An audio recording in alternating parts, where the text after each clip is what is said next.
नमस्कार, श्री पोस्ट में आपका स्वागत है। मैं स्नेहा भारती आपके साथ। मेयर शिवराज पासवान की हत्या के बाद आज लोजपा अध्यक्ष चिराग पासवान उनके परिजनों से मुलाकात करने, उनके परिजनों को सांत्वना देने उनके घर पहुंचे हैं। जी हां, चिराग पासवान के साथ साथ उनके भाई, छोटे भाई प्रिंस राज भी शिवराज पासवान के आवास पर पहुंचे थे उनके परिवार को सांत्वना देने। जी हां, ये बड़ी खबर आपको बता रहे हैं। पिछले दिनों कटिहार के मेयर शिवराज पासवान की गोली मारकर हत्या कर दी गई थी। शिवराज चिराग पासवान के बेहद करीबी माने जाते थे। पिछले दिनों आशीर्वाद यात्रा के दौरान भी चिराग शिवराज पासवान के घर गए थे। शिवराज पासवान के घर पहुंचे चिराग ने उनके हत्यारों को कड़ी सजा दिलाने की मांग की है। उन्होंने पीड़ित परिवार को सांत्वना देते हुए कहा कि हर परिस्थिति में वह उनके साथ खड़े हैं। इतना ही नहीं, चिराग ने शिवराज पासवान की हत्या के निष्पक्ष जांच की मांग भी रखी है। आपको बताते चले कि 29 जुलाई की रात कटिहार के मेयर शिवराज पासवान की अपराधियों ने गोली मारकर हत्या कर दी थी। मेयर की हत्या के बाद से एलजेपी अध्यक्ष चिराग पासवान सरकार पर हमलावर है। चिराग ने कहा था कि नीतीश कुमार की शासन में चुन चुनकर एलजेपी के नेताओं की हत्या कराई जा रही है।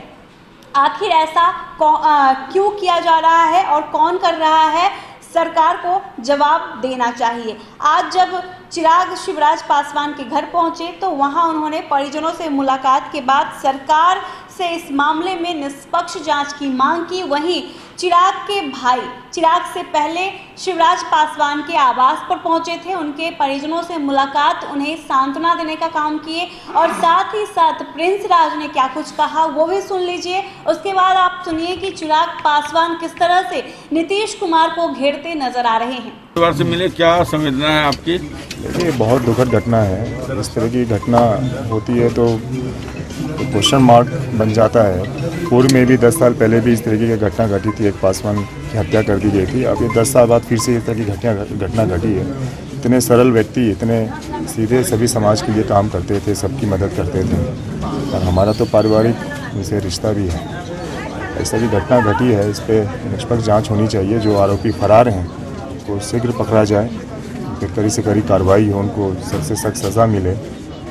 और हम बिहार सरकार से, केंद्र सरकार से भी आग्रह करेंगे कि इसको जल्द से जल्द इस पर जांच बैठाई जाए। और जो भी आरोपी जो एफआईआर की इन्होंने, अभी कुछ लोग को गिरफ्तार किया गया लेकिन जो मुख्य आरोपी हैं वो फरार हैं, तो उसको जल्द से जल्द पकड़ा जाए। क्या लगता है बिहार में जाति विशेष लोगों को टारगेट बनाया जा रहा है, इस तरह का कुछ? देखिए, आप एक जैसे हमने कहा 10 साल पहले भी एक घटना घटी जिसमें एक पासवान की हत्या कर दी गई, भरत भूषण पासवान। और ये इतने उभरते नेता थे, मेयर थे, यहाँ पे सबके चहीते थे, पूरे समाज उनको प्यार करता था। उनकी भी हत्या इस तरीके से कर दी गई और जो हत्यारे हैं वो खुलेआम घूम रहे हैं, तो ये अच्छी बात नहीं है। उसको बिहार सरकार को इस पर सोचना चाहिए और इस पर सख्त से सख्त इस पर कार्रवाई करनी चाहिए। बीजेपी विधायक का भतीजा का नाम आ रहा है, क्या कहेंगे मुख्य आरोपी के रूप में? अब जो भी इसमें आरोपी हैं इस पर कार्रवाई होनी चाहिए, इस पर जांच बैठना चाहिए और जो भी दोषी हैं उसको सख्त से सख्त सजा मिलनी चाहिए। एक सवाल, चिराग पासवान जी भी आ रहे हैं आपके भाई, क्या लगता है दोनों भाई एक मन से इसके लिए इंसाफ की मांग करेंगे? देखिए, इसको राजनीतिक रूप से नहीं देखिए, हम आपसे आग्रह करेंगे। ये दुखद घटना है, हम लोग परिजनों से मिलने के लिए आए हैं। इसको राजनीतिक रूप से नहीं देखिए। जितने लोग आएंगे, जितना हम लोग साथ देंगे, जितना इनकी हिम्मत बनने की कोशिश करेंगे, परिवार के लिए उतना अच्छा है। जिसके परिवार में इस तरह की घटना घटती है वही दुख जान सकता है। आप इस चीज़ को इस नजरिए से नहीं। धन्यवाद। क्यों नहीं उठाएंगे? पर सिर्फ मामला उठाने से नहीं होगा। जब तक मुख्यमंत्री नीतीश कुमार, भाई उनके मेयर, उनके प्रदेश के मेयर की हत्या हुई है, क्यों नहीं एक बार आके वो यहाँ पर पीड़ित परिवार से मिलते? आज तक जितनी हत्याएं हुई हैं बिहार में, किसी एक परिवार के पास आपने देखा, खासतौर पर अनुसूचित जाति के किसी एक परिवार के पास आपने देखा मुख्यमंत्री नीतीश कुमार जाए? आए ना, यहाँ पर आके मिले। भाई उनके भाई है यहाँ पर, उनकी वाइफ है यहाँ पर, आकर मिले, पूछे उनसे कि क्या हुआ नहीं हुआ।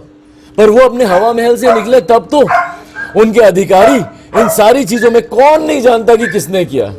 ईमानदारी की बात है भाई, आप सब लोग भी यहीं पे रहते हैं, आप लोग बताइए ना, कौन नहीं जानता कि किसने किया ये?